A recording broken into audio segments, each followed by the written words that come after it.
खुलुमबाय नोंथांमोननि थाखाय आं मोननैसो गोनांथार खौरां लाबोदों। अन्नानै नोंथांमोना भिडिअखौ फारि जोबजासे नायलांदो। बिजनी हालामनि बरिपारा गामिया देग्लाय गिबि खेब सानसेनि मेहेरगोनां हाबाफारिजों सेथि रंजालि बैसागो फोरबो फालिदों। बैसागो फोरबोआ बर' हारिनि देरसिन फोरबो। बे फोरबोखौ गासै बर'फ्रानो गाजा गोमजायै बैसागनि 1 खालारनिफ्राय 7 सानसिमहालागै बायदि बायदि हाबाफारिनि गेजेरजों फालिनायखौ नुनो मोननाय जायो। बेबायदिनो मैया बैसाग दाननि 1 खालार खालि चिरां जिल्लानि सिङाव थानाय बिजनी बर' बाजार हालामनि 1 नं बरिपारा डिमापुर क्लाबा सानसेनि मेहेरगोनां हाबाफारिजों रंजालि बैसागो फोरबोखौ फालिदों। बे हाबाफारिजों लोब्बा लाखिनानैनो फुंबिलियाव फिरफिला बिरहोनाय आरो गामिनि रुंसारि जालांनायफोरखौ मान बावनाय, गेदेरफोरखौ मान बावनाय खुलुमनाय, मोसानाय बादायनाय, थुनलाइयारि आयदा बादायलायनाय, खेला दुला बादायनायबो लाफादों। मोनाबिलि समाव देंखो मोनाबिलि हाबाफारिबो लायो। बे हाबाफारियाव ओनसोलनि गामिनि रायजो राजाफ्रा लोब लोबै बाहागो लायो। डिमासा नार्जारिनि बिसि सोदोमस्रि नार्जारिया थांनाय 5 एप्रिलनिफ्रायनो 1 लाख रां लाना गुबुन हौवाजों खारनानै दङ। चिरां जिल्ला खुंग्रिं माइदांस्रि गामिनि डिमासा नार्जारिनि बिसि सोदोमस्रि नार्जारिया थांनाय 5 एप्रिलनिफ्राय 1 लाख रां लानानै गावनि फिसायखौ गारना गुबुन हौवाजों खारनानै दङ। सोदोमस्रि नार्जारिनि फिसाय आरो रुनिकाटा ओनसोलनि रितुका बसुमतारिया फोरमायनाय बायदिब्ला रितुका बसुमतारिनि फिसाय सोमदोन बसुमतारियानो लानानै खारदों होनना मिथिनो मोननाय जादों। मख'नो गोनांदि जाय हौवाया सोदोमस्रि नार्जारिखौ लानानै खारदों बे हौवाया बिसि रितुका बसुमतारिजों लोगोसे 2 फिसा दंखायो होनना मिथिनाय जादों। लोगोसे बिथाङा रुनिकाटा ओनसोलनि उत्तर रुनिकाटा गामिनि होनना मिथिनाय जादों।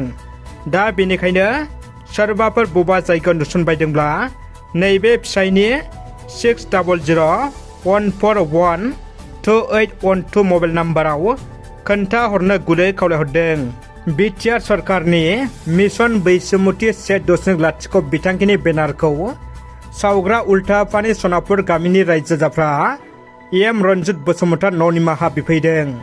बावैसो सान सिगां क'क्राझार जिल्लानि सिङाव थानाय उल्टापानि सनापुर गामिखौ हाग्रा बिफाननि मावसुमाफ्रा इभिक्सन खालामदों होननानै रायजो राजाफ्रा खुद्रिसारनानै बिटिआर सरकारनि मिशन बैसोमुथि 1.0 बेनारफोरखौ सावनानै सेवहांगार खालामनायजों लोगोसे प्रमद बर' गो बेक, बिटिआर सरकार गो बेक, फेरेंगा गो बेक बायदि बायदि स्लगानजों हरसे खावनाय भिडिअ'आ समाजारि बिजोङाव जोबोद गोसारदोंमोन। ओरै बिटिआर सरकारा फोरमायनाय बायदिब्ला सरकारा माब्लाबाबो बेबायदि फोसावथाय फोसावालासे इभिक्सन खालामा। अदेबानि बे इभिक्सन खालामनाय जाथायाव बिटिआर सरकारा जेबो आखाइ गैया होनना रोखा खालामदोंमोन। बेजों लोगोसे जाय बिथांमोना बे इभिक्सन खालामनाय एबा मिशन बैसोमुथि 1.0 बेनारखौ सावनो थुनज्लायदोंमोन बिथांमोनखौ एफआइआर होनाय जाबाय होनना फोरमायो। बेराफारसेथिं दिनै सनापुर गामिनि बेनार सावग्रा रायजो राजाफ्रा एम रन्जित बसुमतारिनियाव निमाहा बिफैयो। लोगोसे रायजो राजाफ्रा डिजिटेल बड'लेण्डनि खौरांगिरि आरो बिपिएफनि मानसिफोरानो मिशन बैसोमुथि 1.0 बेनारखौ सावनो थिननायाव जों गोरोन्थि सावफ्लांदोंमोन होननानै रोखायै बुंथियो। 2 बर' लाइमोनखौ पुलिसआ खादों। उदालगुरि जिल्लानि माजबाद ओनसोलाव 32,20,000 रांनि 322 केजि फांजों लोगोसे 2 फालांगिखौ माजबाद पुलिसआ हमदों। फां फालांगिजों सोमोन्दो थानाय 2 दुथां फालांगिनि मुङा जाबाय फारियै रौता पुलिस थानानि सिङाव गोग्लैनाय 4 नं धोनस्रिकुथि गामिनि 27 बोसोर बैसोनि उमेद नार्जारि आरो 4 नं गबसर गामिनि 37 बोसोर बैसोनि दैमालु बसुमतारि।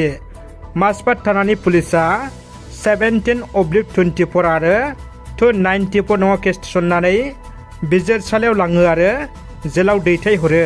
रादाबा एसेनोसै। भिडिअखौ जोबजासे नायनायनि थाखाय नोंथांमोननिसिम साबायखर।